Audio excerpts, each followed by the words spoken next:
আসসালামু আলাইকুম guys, welcome to my channel. আজকে নতুন একটি ব্লগ নিয়ে আপনাদের সামনে হাজির হয়েছি। কিছুদিন আগে আমরা পিকনিকে গিয়েছিলাম, আর সেখানে গিয়ে আমরা কী করলাম সেটাই আজকে আপনাদের সাথে শেয়ার করব। আমাদের পিকনিকের বাস ছেড়ে দিয়েছে, আর এদিকে আমরা সবাই মিলে নাচানাচি করছি। তো অনেকক্ষণ নাচার পর একটু রেস্ট নিতে বসে পড়েছি।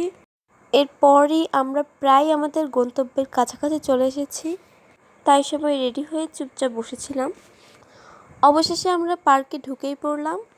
আমাদের সবার হাতে একটা করে দই দিয়ে দিয়েছিল, সেটাকে আমরা আইসক্রিমের মতো খেতে খেতে যাচ্ছিলাম। এরপর আমরা সবাই একটা জায়গায় ছবি তুলতে লাগলাম।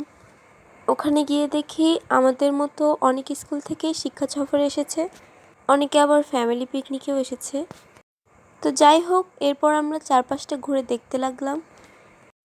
চারপাশে ফুল গাছ দিয়ে সাজানো ছিল, পরিবেশটা অনেকই সুন্দর। আমরা ওই দিন অনেকগুলো পিক তুলেছিলাম। এমন সুন্দর পরিবেশে তো যেখানেই যাই সেখানেই পিক তুলতে ইচ্ছা করে। এখানে চারপাশে পানি, আর তার পাশ দিয়ে রয়েছে রাস্তা। রাস্তার সাইড দিয়েই ফুল গাছগুলো লাগানো, এজন্যই এই জায়গাটা অনেক সুন্দর লাগছিল। আমরা একটা বেঞ্চে বসে চারপাশটা দেখছিলাম। এরপর আবার পানি আর ফুল গাছগুলোর পাশ দিয়ে হাঁটা শুরু করলাম। এই পানির ভিতর যেই স্পিড বোটগুলো চলে, এগুলোতেই আমরা উঠেছিলাম, কিন্তু দুর্ভাগ্যবশত আপনাদেরকে সেটা দেখাতে পারিনি। পানির ঠিক মাঝখানে নানা রকমের ফুলের সমাহার, সেখানে অনেক মানুষকেই ছবি তুলছিল। এরপর আমরা আবার চারদিকটা ঘুরতে শুরু করলাম।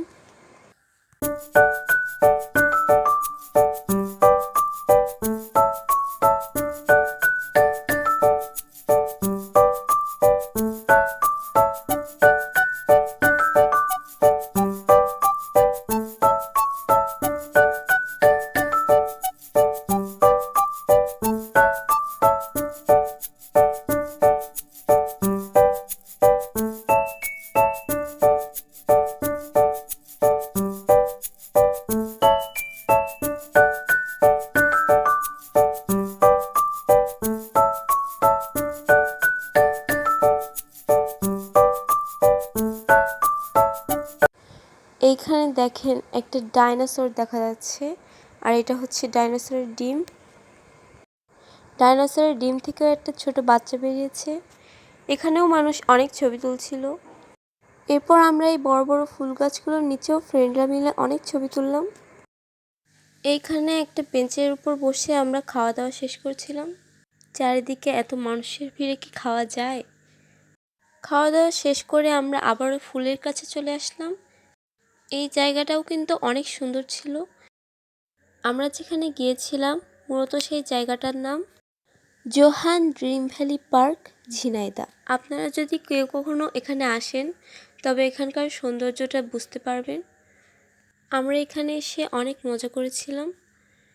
এখানে বসেই চারদিকটা খুব সুন্দর দেখা যাচ্ছিল। এখান থেকে আমরা চারপাশটা উপভোগ করছিলাম। এর মাঝে আমরা অনেক রাইডেও উঠেছিলাম। এরপর আমরা সবাই আবার বাসে উঠে পড়ি। আমাদের বাসায় আসতে আসতে রাত হয়ে গিয়েছিল। আমরা আসার সময়ও বাসের ভিতর অনেক মজা করেছিলাম। তো আজকের ভিডিও এই পর্যন্তই।